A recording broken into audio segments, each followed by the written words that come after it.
Oh, howdy all, grab yourself a beer, it's time for some Path of Exile discussion. Today I wanted to talk first build outlines and ideas for 3.16.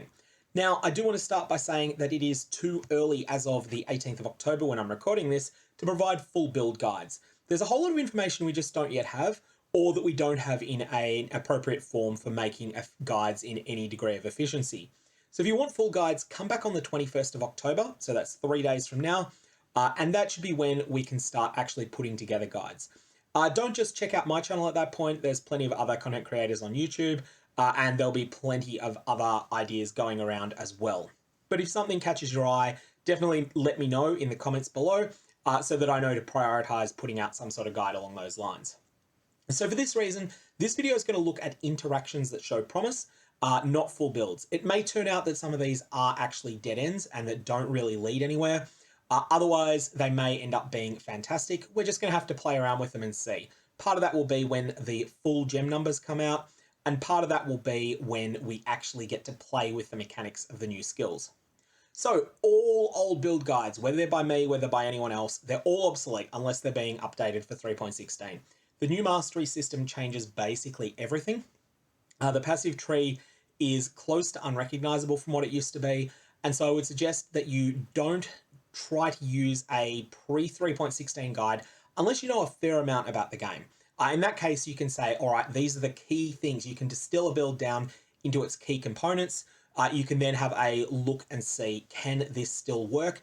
Does the core architecture of the tree still hold together, still make sense? And then what nodes do I need to trim? What nodes do I need to add? And so on and so forth. This is the biggest update to passive trees since Delirium. New skills also are inherently risky. If you're planning building around one of the new skills, make sure you got a backup. This is what I did in 3.15. I planned to league start Absolution, which is what I did. I brute forced it through to 12 watchstones. I had a lot of fun, but the build was very, very, very weak. And so eventually I decided, all right, I'm going to respec out of it and I'm going to play something else. And I decided after playing around with a couple of things that I'd go to Forbidden Rite Totems. But before I made that swap to Forbidden Rite Totems, I had a different plan. And that was simply to go with the tried and tested Freezing Pulse Totems. I knew before starting the league that Freezing Pulse Totems was a solid build that was going to work well, being 3.15. And so I was ready to ready to make the jump back to Freezing Pulse Totems if it turned out that Absolution was terrible. Well, it turned out Absolution was terrible, and so I made the jump, although not the exact respec that I had planned. Also in Delirium, I had a similar situation. A league started something new, it was a Spell Singer setup, and it was terrible, but I knew that I was the right ascendancy to pivot straight into a Cast on Critical Strike Ice Nova build, and so that's what I did. So if you're going to start a new skill, make sure you've got a backup already planned in your head. Next, building around new items is also very risky. These items might be ultra rare, and I actually think with the Scourge League that perhaps every one of the new unique items might be ultra rare. So you should just assume that unless you're very confident you can acquire a 50 Exalt item, you should just assume that these new items don't exist for the moment. If it turns out that they're much more accessible than that, then you know what to do. I'm going to talk about several Ignite builds, plus the new Energy Blades and Physical Trappers. So, Ignite. Why are we talking about Ignite a lot in this? Player-caused Ignites get buffed a lot in 3.16. The current mechanics as they are in 3.15 is that Ignite deals 50% of the base damage of the hit that causes the Ignite per second for 4 seconds. That 50% is being buffed to 125%. This is buffing it to the moon and back. This is a huge, huge buff to Ignite. Now, Ignite was very, very weak in 3.15, but I do think that Ignite is looking strong after this change. The biggest buff, though, was not necessarily to Ignites that come from player skills. So many skills like Fireball used to have Ignite bonuses, and these have often been nerfed.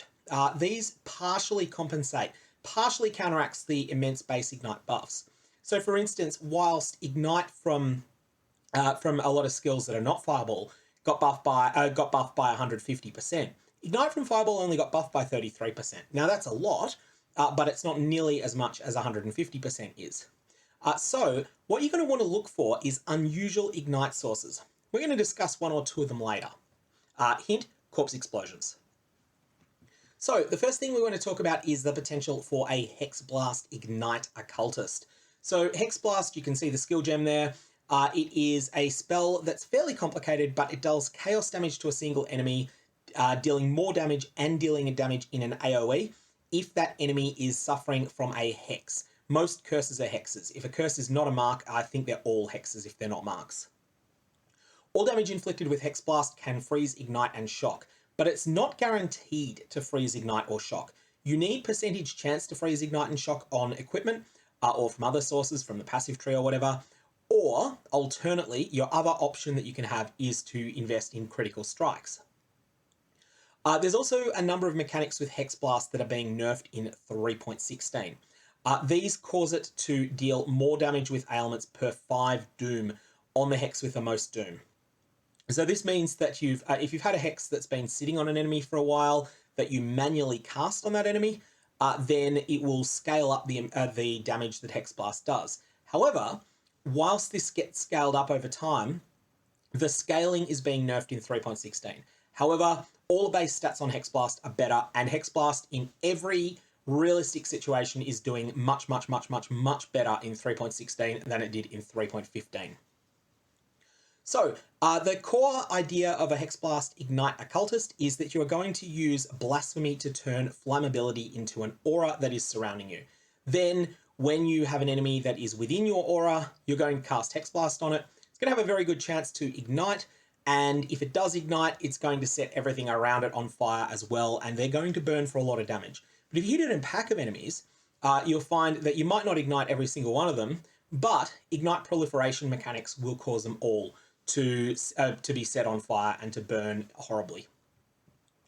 This is less dependent upon the clunky Doom mechanic than it was before, because the more damage multiplier per 5 Doom, is being nerfed, and that's sort of being nerfed to compensate for the massive increase in base Ignite damage.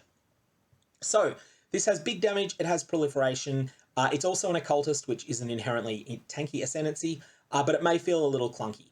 So it's an option, something that I think is worth further investigation. I may not make a build around this, but you certainly will be able to find Hexblast Ignite Occultist builds for 3.16.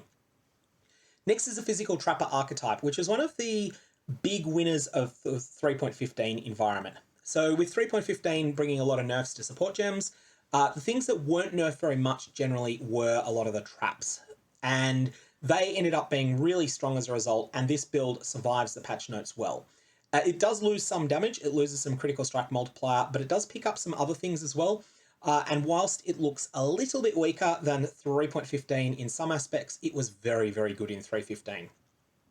So Seismic Trap is very bad at clear and very good at boss killing. So it has a clear strength and a clear weakness.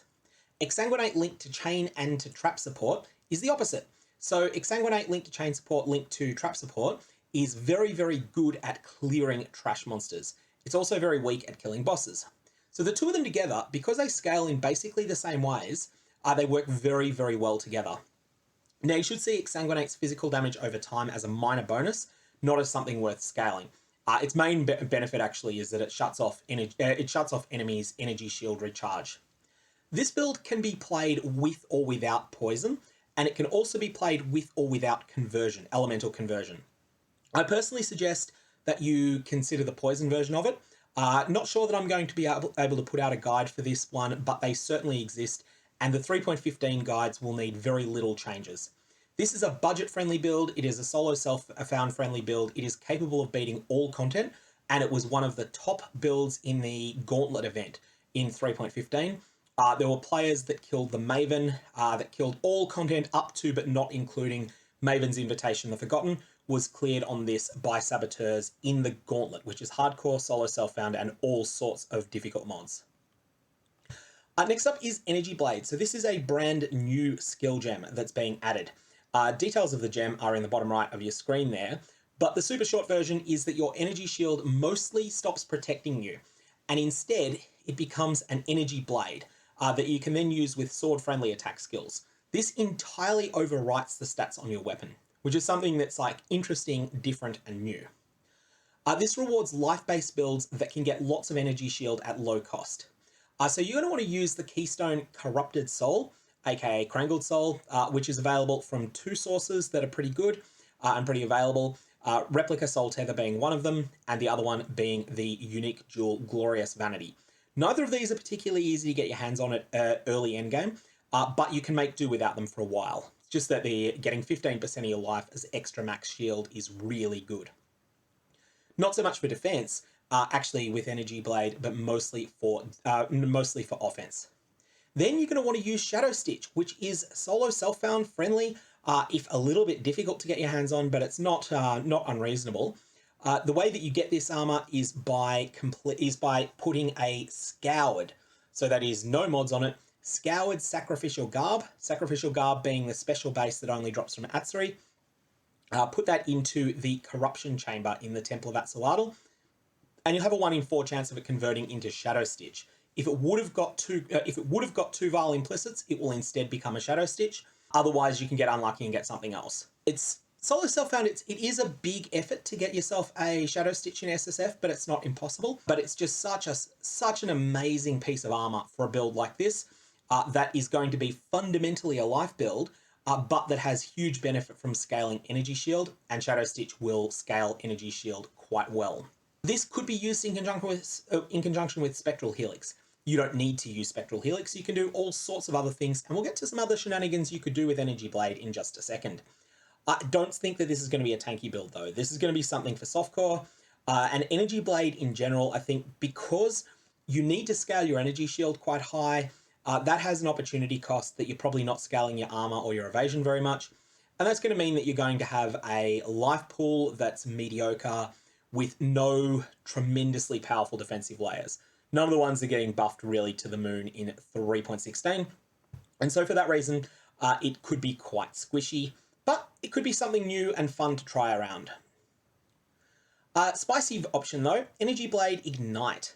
So, want to try something completely untested, not remotely close to guaranteed to be powerful? Use the Energy Blade package we just discussed, so Corrupted Soul, Shadow Stitch, and a life build. And then you want to add the unique ring Stormfire, use hard-hitting attacks and scale Ignite. Don't try this in solo self-found. Don't try this without a backup plan. This might be bad. It's just a cool interaction that seems like it could be a little bit of fun to try around. Next, we have Ignite Fireball. This is a simple starter and something that I've played before. It does have reasonably good scaling up to about tier 16, 40% Delirious, beyond which it does start to struggle a bit with damage under the normal versions of the build. But it's very versatile. It can be played as an Elementalist or a Chieftain. You could also use a Trickster if you wanted, but why play that Ascendancy in 3.16 really? Elementalist, though, unlocks some spicy high-budget options, and that's where I'm going to suggest you go. That said, Chieftain will be tankier. So if you want to be durable, then roll this as a Chieftain and miss out on some of the ridiculous endgame options. If you want to be a bit more of a glass cannon, then Elementalist is the way to go, and it does unlock some ridiculous things, especially when it comes to blighted maps and legions. So you'll get 33% more damage than you would have had in 3.15 with an equivalent build at gem level 20, and that's sorely needed. But you also get a bigger boost than 33% at lower gem levels. Also, you'll pick up the new Flame Surge. Details on this gem are to be confirmed. Flame Surge is being overhauled totally. It's designed to have a lot of synergies though with Ignite. This build sets things on fire. Setting things on fire in games is fun. Also has proliferation from corpses by default, which is something that's a really cool mechanic. When you kill an enemy, if it's on fire when it dies, the fire stays on the enemy until it would have gone out. And so you can have this corpse on fire that is radiating heat that's damaging enemies around it. That's just one of those cool mechanics about Ignite Fireball. It's just a lot of fun. And Vile Fireball is just a thing of beauty to use. Everyone should, at least at some time in their Path of Exile experience, mess around with casting Vile Fireball whilst moving at high movement speed and see what it can do with Ignite Proliferation, because it is just amazing to see. So, indirect ignites. This is where we're talking about how player skill-based ignites are only being buffed by 33%, but ignites from unusual sources are getting buffed by 150%. So, Asenath's Gentle Touch. Sometimes you really don't like desecrating the dead, and these gloves do it well. These are very rare gloves. They're drop anywhere uniques, and they are expensive in a trade league. You also probably won't find them at all in solo self-found. But they curse enemies with temporal chains on hit with 40% increased effect, so it's a nice little defensive layer. Non-aura curses you inflict are not removed from dying enemies. So that means non-aura just simply means that it's not coming from blasphemy support.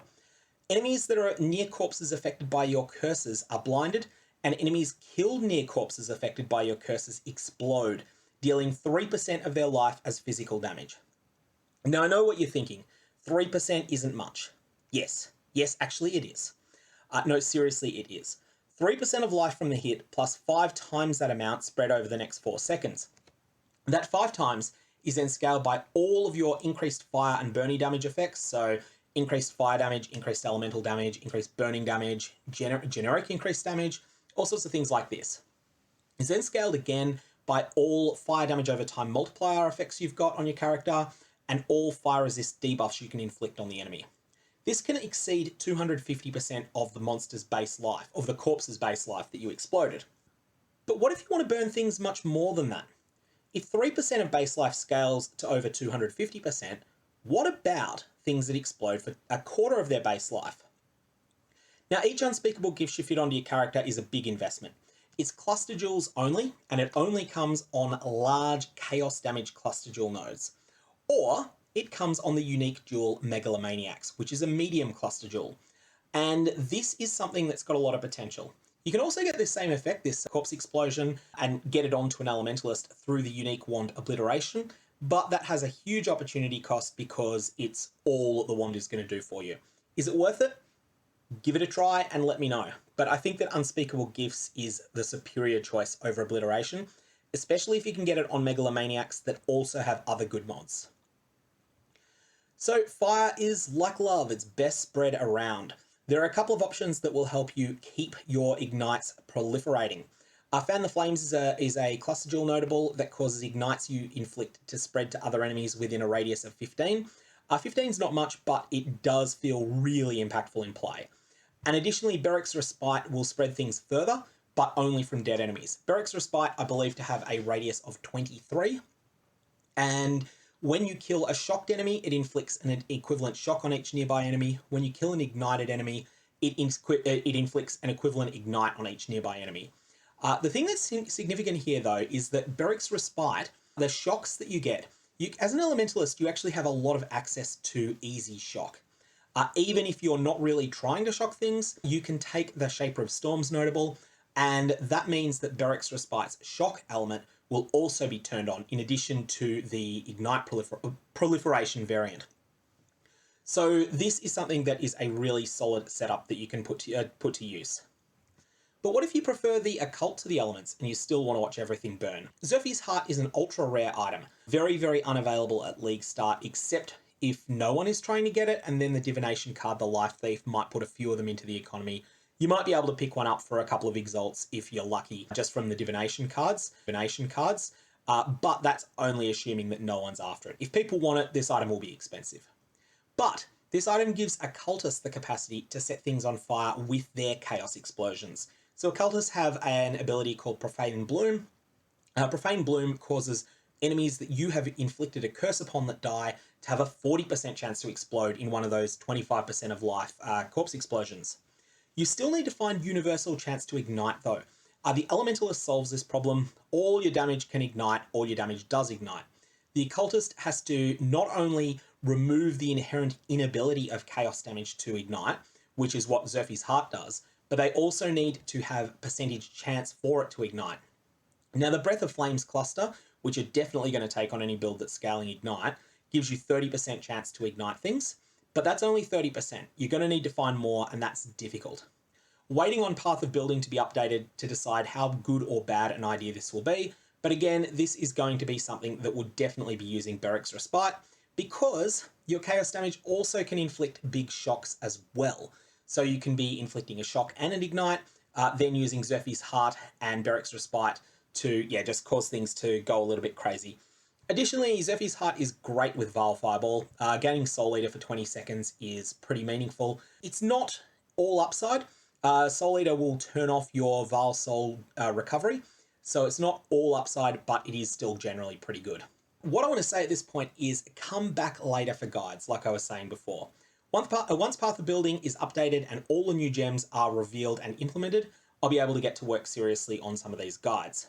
but never assume that I'm an unchallengeable authority. I will make mistakes in a build outline. You know, I'll often find that someone will be able to say, will be watching my stream and go, hey, you know what? You could save 2 passive points if you reroute your tree through this way. And I'll be like, oh yeah, you're right. So feel free to deviate from my outlines or blaze your own path entirely. And, you know, just perhaps check out with what other content creators are doing and see if anything jumps out at you as, oh yeah, that's what I want to play. I am, however, hoping to have at least 3 outlines of my builds up by league start.